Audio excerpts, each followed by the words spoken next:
আশ্বিন মাসে বাপের বাড়ি আসেন ভগবতী।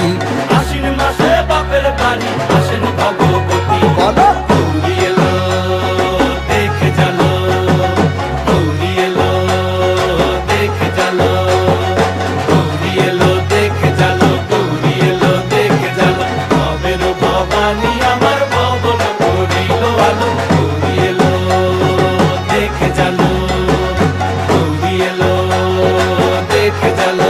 ও দেখি সিংহের উপর উইঠা চুরি, অসুরের টিকি ধরি, গলায় দিছে সাপ জড়াইয়া বুকে মারছে খুঁচা। কি দুঃখিতে